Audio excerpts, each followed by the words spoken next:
राम मंदिर से कुछ ही दूरी पर बसे जलवानपुरा इलाके में लोगों के घरों में बाढ़ का पानी घुस गया। घरों के बाहर बना लॉन पूरी तरह पानी में डूबा नजर आ रहा है। लोगों को घर के अंदर रखा सामान दूसरी मंजिल में शिफ्ट करना पड़ रहा है।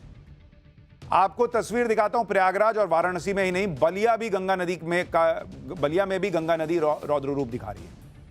देखिए किस तरह कटाव की वजह से गंगा नदी के किनारे बना पूरा मकान पानी में समा गया। इलाके के लोगों का दावा है कि पिछले कुछ दिनों में अब तक 16 मकान बाढ़ की चपेट में आ चुके हैं। यूपी नहीं, बिहार में भी गंगा नदी के रौद्र रूप ने लोगों की टेंशन बढ़ा दी है। तस्वीर पटना की देखिए, जहां गंगा नदी के किनारे बने भद्र घाट की सीढ़ियां पानी में डूब चुकी हैं। इसके बावजूद सावन के आखिरी सोमवार को इस घाट पर स्नान करने के लिए श्रद्धालुओं की भारी भीड़ जुटी नजर आई। हालांकि प्रशासन की टीम लोगों को लगातार गहरे पानी से दूर रहने की अपील करती भी दिखी। यूपी और बिहार में गंगा नदी जो रौद्र रूप दिखा रही है, उसकी वजह पहाड़ों में लगातार हो रही बारिश है। ये तस्वीरें उत्तराखंड के ऋषिकेश की हैं, जहां परमार्थ निकेतन के पास गंगा नदी भगवान महादेव की मूर्ति के चरणों तक पहुंच चुकी है। मानो खुद मां गंगा सावन के आखिरी सोमवार को भगवान शिव का जलाभिषेक करने के लिए पहुंची। नदी के किनारे बने घाट पानी में डूब चुके हैं।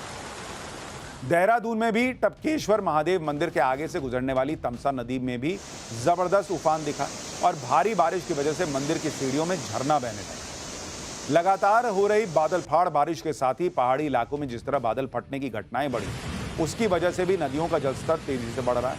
उत्तराखंड में नेपाल की सीमा के पास धारचूला में बादल फट गया, जिसकी वजह से अचानक आए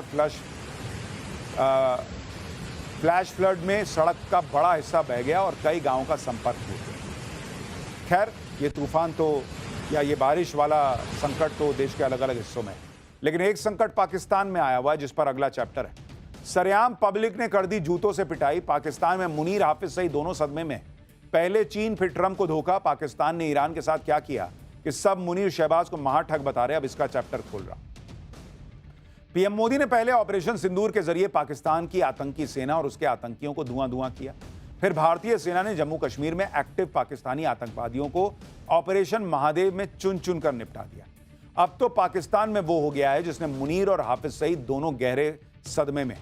पाकिस्तान के कब्जे वाले कश्मीर में अब लोग सरेआम आतंकवादियों की लात जूतों से पिटाई कर दे रहे हैं। पीओके में मुनीर और हाफिज सईद का गुर्गा आतंकी कमांडर पब्लिक के गुस्से का शिकार हो गया। उसे अपनी जान बचाकर वहां से भागना पड़ गया। आखिर पीओके की पब्लिक आतंकियों की पिटाई क्यों कर रही है, आपको आगे बताऊंगा। आपको यह भी बताएंगे कि ऑपरेशन सिंदूर के बाद पीएम मोदी किस तरह भारतीय सेना को और ताकतवर बना रहे हैं। भारतीय सेना हर मोर्चे पर खुद को कैसे मजबूत कर रही है। भारतीय सेना में जल्द ही नई रुद्र ब्रिगेड और भैरव कमांडो बटालियन का गठन होगा। ये नई यूनिट्स चीन और पाकिस्तान की सीमाओं पर तैनाती के लिए तैयार की जा रही है। इसके अलावा भारतीय सेना की ड्रोन और एंटी ड्रोन कैपेबिलिटी में भी जबरदस्त इजाफा होने वाला है। बॉर्डर पर पाकिस्तान और चीन की साजिश के खिलाफ सेना की नई ताकत का भी पूरा चैप्टर आपको दिखाऊंगा। साथ ही पाकिस्तान ने चीन के बाद अब ट्रंप को कौन सा धोखा दिया, यह भी दिखाऊंगा। भारत के ऑपरेशन सिंदूर ने पाकिस्तान के आतंकियों की कब्र खोद दी और यह ऑपरेशन सिंदूर का ही इफेक्ट है कि जिस पीओके में पहले आतंकियों का राज चलता था, वहां से आतंकियों को अब स्थानीय लोग ही भगा रहे हैं। दरअसल भारतीय सेना के ऑपरेशन महादेव में पाकिस्तानी आतंकी ताहिर हबीब मारा गया था, जो पहलगाम अटैक में शामिल था। आतंकी हबीब के परिवार और रिश्तेदारों ने पीओके के कुइयां में उसका जनाजा एक गायब निकाला था। जनाजा एक गायब तब होता है जब मरने वाले का शव बरामद नहीं हो पाता और बिना शव के जनाजा निकाला जाता है। कश्मीर में मारे गए आतंकी हबीब के जनाजा एक गायब में लश्कर तैयबा का कमांडर रिजवान हनीफ अपने बॉडीगार्ड्स के साथ पहुंचा था, जिसे देखकर गांव वाले भड़क गए और उन्होंने लश्कर कमांडर को खूब लात घूंसे मार दिए, जिसके बाद लश्कर कमांडर हनीफ को अपनी जान बचा के भागना पड़ा। यानी पीओके में लोग आतंकियों के खिलाफ निडर होकर खड़े हो रहे हैं और लात जूते चला दे रहे हैं। पीओके के लोगों को भी अब समझ में आ चुका है कि पाकिस्तान का मुनीर और हाफिज सईद मिलकर उनके बच्चों को बलि का बकरा बना रहे हैं। इस घटना से दो बातें पता चलती हैं। पहली ये कि पहलगाम अटैक में पाकिस्तानी आतंकवादी शामिल थे, जैसा कि भारत पहले दिन से कहता आया है। और दूसरी बात यह कि पाकिस्तान पीओके के नौजवानों को आतंकी बनने के लिए बरगलाता है, जिसका पीओके के लोग खुलकर विरोध कर रहे हैं। इसलिए जब लश्कर का कमांडर ताहिर कश्मीर में मारे गए पहलगाम अटैक को अंजाम देने वाले आतंकी हबीब के जनाजा गायब में पहुंचा तो लोग उस पर भड़क गए। अब पीओके में हाफिज सईद और लश्कर तैयबा के खिलाफ खुलकर आवाजें उठ रही, क्योंकि पीओके के लोगों को समझ आ चुका है कि आतंकी संगठनों के आका उनके बच्चों को जिहाद के नाम पर मरने के लिए भेज देते हैं। खबर है कि लश्कर का कमांडर रिजवान हनीफ लश्कर के प्रॉक्सी जमात उद दावा के लिए पीओके में रिक्रूटमेंट का काम करता है। रिजवान हनीफ अक्सर पीओके के बच्चों और नौजवानों को जिहाद के नाम पर भारत के खिलाफ भड़काता है। आतंकी ताहिर की मौत को भी लश्कर तैयबा नए आतंकियों की भर्ती का जरिया बनाना चाहता था, लेकिन पीओके के लोग अब हर हाल में अपने बच्चों को आतंकी बनने से बचाना चाहते हैं। इसलिए पीओके में अब लश्कर तैयबा के खिलाफ सार्वजनिक बहिष्कार की मुहिम शुरू हो चुकी है। पाकिस्तान के लोगों को भी समझ आ रहा है कि अब भारत में आतंकवादी बनकर जाना अपनी मौत को दावत देने के बराबर है, क्योंकि भारतीय सेना अब सुपर पावर बनती जा रही है।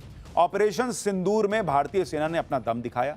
अब पीएम मोदी भारतीय सेना की ताकत को और ज्यादा बढ़ाने के मिशन में जुटे हुए हैं। सेना में अब ड्रोन और काउंटर ड्रोन सिस्टम को इन्फेंट्री बटालियन यानी पैदल सेना में शामिल किया जाएगा। इसके अलावा ड्रोन और काउंटर ड्रोन सिस्टम्स को आर्म्ड और आर्टिलरी रेजिमेंट्स में भी शामिल किया जाएगा। अभी सेना में जो बटालियंस ड्रोन का इस्तेमाल कर रही हैं, वो इसे सेकेंडरी हथियार के तौर पर इस्तेमाल करती हैं, यानी इन बटालियंस में जरूरत के हिसाब से ड्रोन सिस्टम का इस्तेमाल होता है। लेकिन सेना ने यह तय किया है कि अब हर बटालियन में ऐसी प्लेटून होगी जिसमें ड्रोन्स को हैंडल करने वाले सैनिक मौजूद होंगे।